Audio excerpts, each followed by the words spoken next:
He walked into my study, the room where I'd kept my late husband's books, where I'd done my taxes every April for 30 years, where I'd cried alone after the funeral so my grandchildren wouldn't see. And he dropped his gym bag right on my desk, not on the floor, on my desk. "I'm going to use this room for my home office," my son-in-law said. Not a question. He was already looking at the walls like he was deciding where to hang his monitor. "My name is Edith. I'm 67 years old. I have a bad knee, a good memory, and a house in Naperville, Illinois that I paid off in 2011. I want to be very clear about that last part. My daughter Catherine had called me 11 months earlier, on a Tuesday evening in March, when I was in the middle of making chicken soup. She said she and her husband Grant were having some financial trouble. Nothing serious, she said. Just a rough patch. His tech company had done some layoffs and he hadn't landed on his feet yet. Would it be okay, just temporarily, if they stayed with me for a little while? I turned the stove down. I thought about my daughter at age 7, sitting on that same kitchen floor, pretending her Barbie was a veterinarian. I said yes before she finished asking. They arrived with 17 boxes, 2 dogs, and a confidence I hadn't anticipated. The first week was fine. We were all on our best behavior, the way you are when you're a guest in someone else's space. Grant fixed the squeaky hinge on the back door. Catherine made Sunday dinner. The dogs, 2 golden retrievers named, I kid you not, Cash and Equity, stayed off the furniture because Catherine asked them to. By the 3rd week, Cash and Equity was sleeping on my couch. By the 2nd month, Catherine had reorganized my kitchen. She didn't ask. I came downstairs one morning to find that my coffee mugs had been moved to the cabinet above the dishwasher, where I cannot reach them without a step stool. When I mentioned it, she smiled and said, "Mom, it makes more sense logistically." I was 66 years old and didn't know I needed my kitchen to make sense logistically.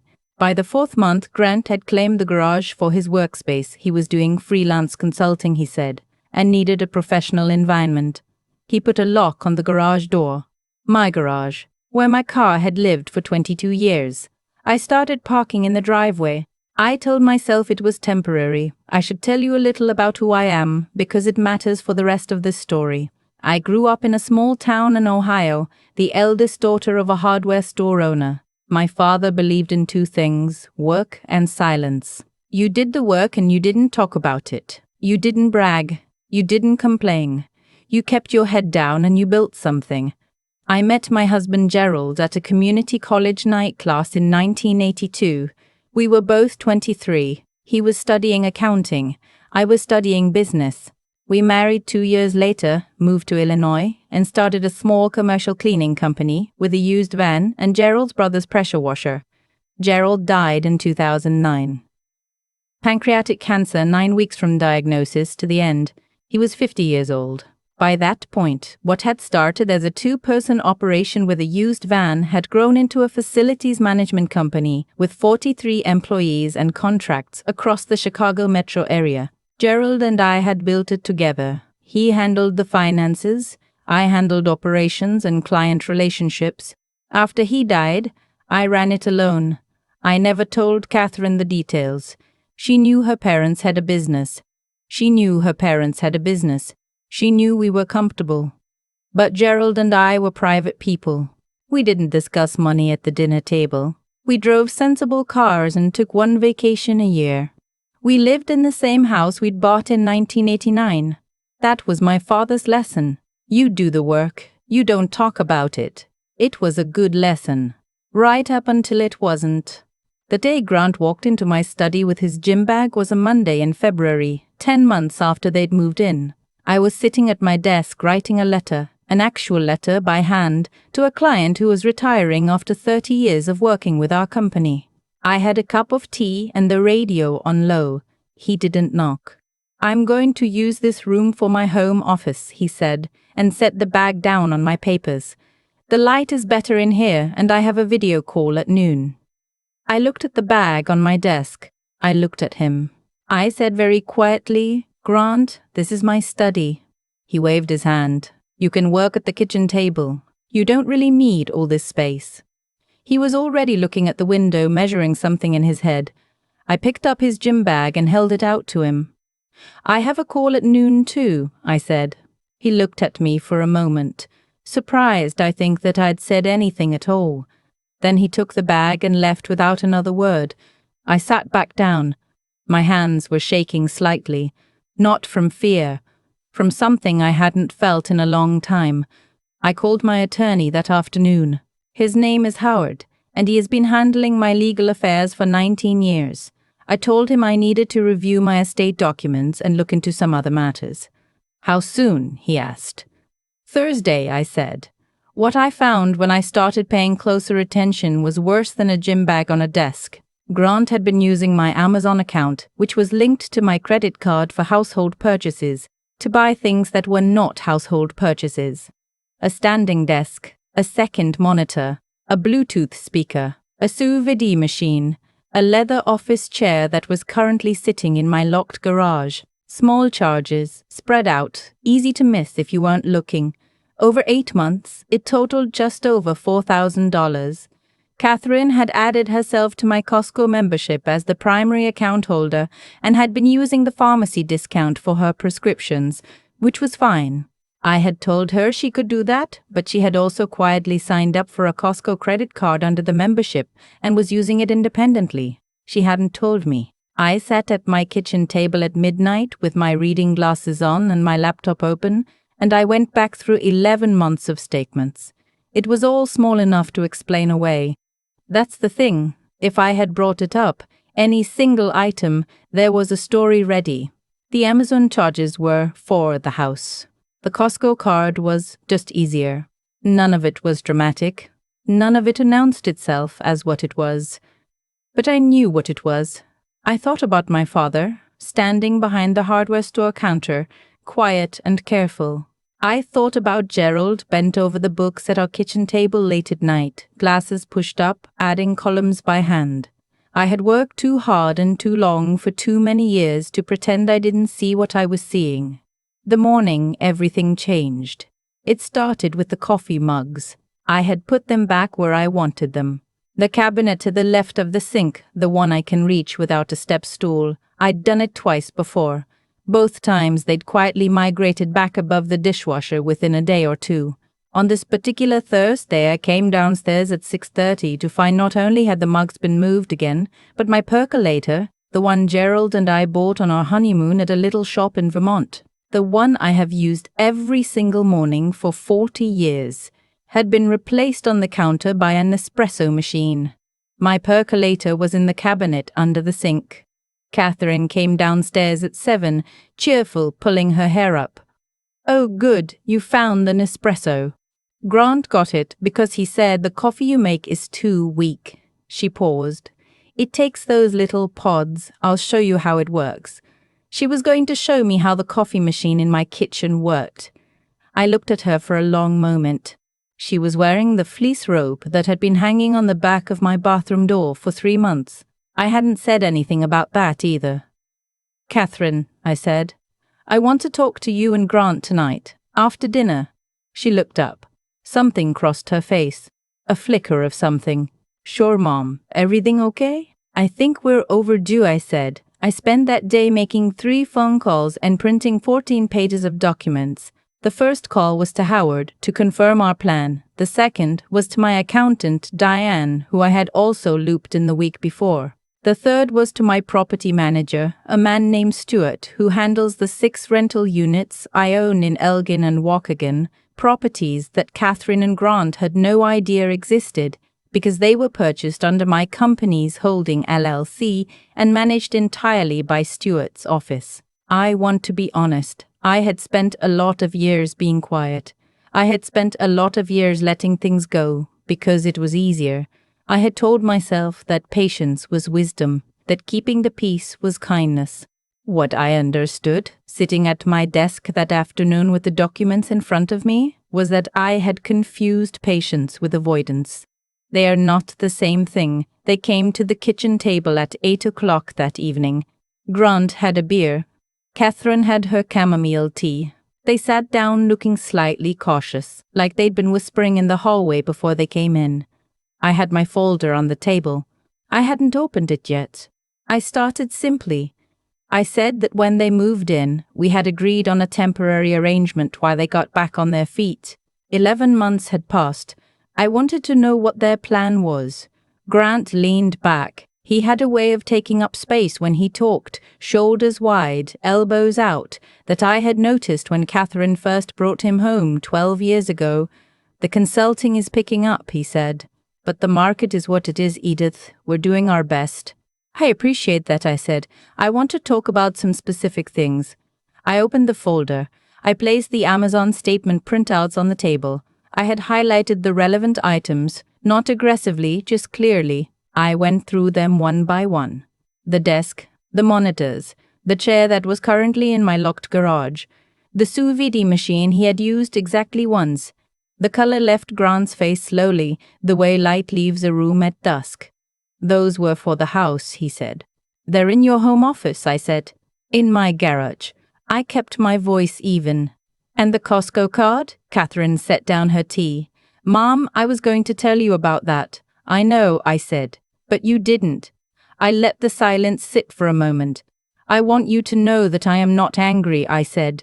And I meant it. Not because I wasn't hurt, but because I had done my grieving about this already.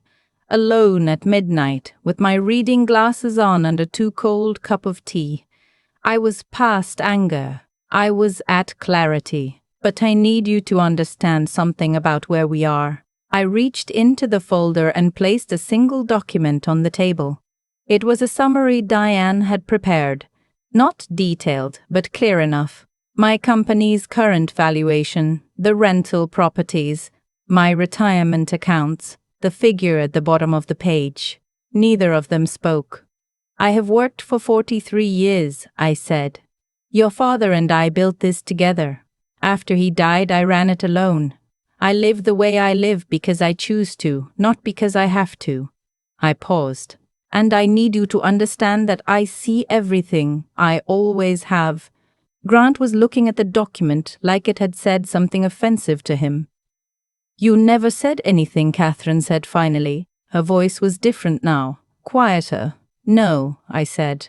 I didn't. That's something I'm changing. Here's what I told them I needed. They had 60 days to find their own place. I would not extend that timeline. I told them I would help with first and last month's rent. A specific number, one time, a gift, not a loan. Because Catherine was my daughter, and I believed in giving people a real start, not just a shove. I was not going to pursue the unauthorized charges formally, but I would be closing my Amazon account and opening a new one. The Costco membership would be returned to individual. The new Nespresso machine could come with them. I wanted my percolator back on the counter. I had already had a locksmith come to the garage 2 days earlier. Grant's equipment was stacked neatly in the front hallway. As for the estate, and I raised this because I knew it would come up, if not tonight, then eventually, I had recently updated my documents. A significant portion was going to a scholarship fund Gerald and I had talked about starting for years for first-generation college students in Ohio. The rest was structured in trust with specific conditions. My attorney had recommended I share this broadly so there would be no surprises later. I kept the details to myself. They didn't need the specific numbers. What they needed to know was that my house, my business, and my future were in order, and that I had arranged them according to my own wishes. What I did not tell them, what I have not told anyone except Howard and Diane, is that I have been in quiet conversations for the past 4 months with a regional facilities management group about acquiring my company. The number they've offered is not the number on the document I put on the table. It is considerably more. And when that sale goes through, I intend to do exactly what Gerald and I always talked about doing. When we finally slowed down, I am going to buy a small house near the coast, in North Carolina, within driving distance of my college roommate Francis. And I am going to wake up every morning and make my coffee in my percolator, and take it outside and sit in the quiet and not explain myself to anyone. I am not going to tell Catherine and Grant how much money I have.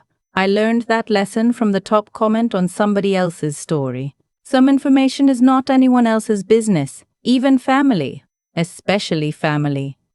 Grant didn't say much for the rest of the evening. He picked up his things from the hallway without being asked and moved them to the bedroom.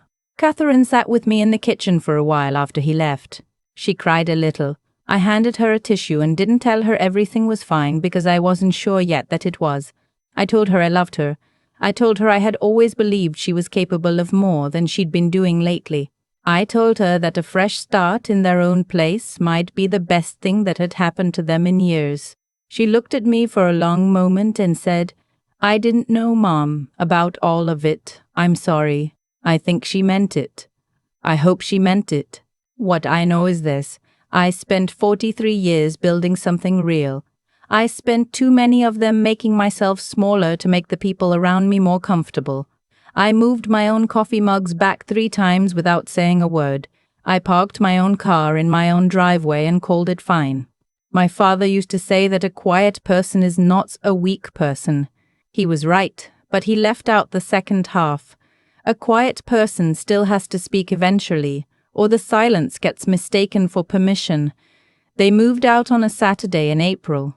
I helped Catherine carry boxes to the moving truck because she is my daughter and I am her mother, and that doesn't change. When the truck pulled away, I went inside. I put my percolator back on the counter, right where it belongs. I moved my coffee mugs to the cabinet on the left, the one I can reach. I made a pot of coffee and stood in my own kitchen in the quiet morning and drank it while it was still hot. I have not moved those mugs since. The morning after Catherine and Grant drove away, I stood in my kitchen and realized something I should have understood a long time ago. The mugs were where I put them. The percolator was on the counter. The room was quiet, and I felt, for the first time in nearly a year, like myself again. That's the thing about losing yourself in small pieces. It doesn't happen all at once. Nobody wakes up one morning and decides to disappear. It happens the way it happened to me. One moved mug, one unlocked garage, one morning when you park your own car in your own driveway and tell yourself it's fine. You give a little, then a little more. And eventually the space you've been shrinking into doesn't feel like yours anymore, even though your name is on the deed. I've thought a lot about what I did wrong. Not in those 11 months before that. I raised Catherine to believe that love means giving. That's not wrong. But somewhere in teaching her that, I forgot to show her the other half.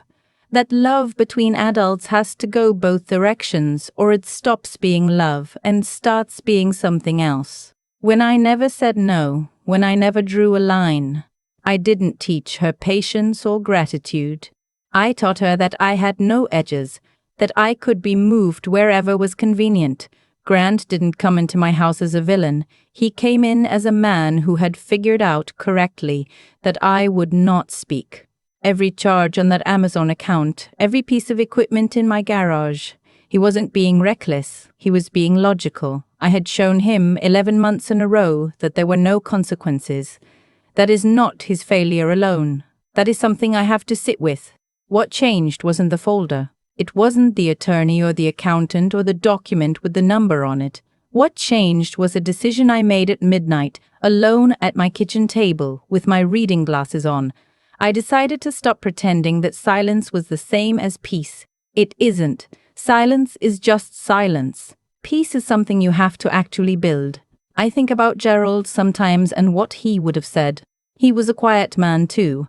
We were matched that way. But Gerald always knew when to stop being quiet. He had a sense for the moment when patience crossed over into something less dignified. I lost that sense for a while. Getting it back cost me almost a year of my own home. What I know now at 67 is that clarity is something you owe yourself, not as a luxury, as a responsibility. I had built something real over 43 years, not just financially, but in terms of who I am and what I know I'm worth. Letting people treat my home like a hotel and my patience like an unlimited resource. That wasn't kindness. It was a failure of honesty. Honesty with them, yes, but mostly with myself. Edith, who moved her own mugs back 3 times without saying a word, is still part of me. I'm not going to pretend otherwise. But she is not the whole story, and the morning I put that percolator back on the counter, I made a decision that she doesn't get to be the ending.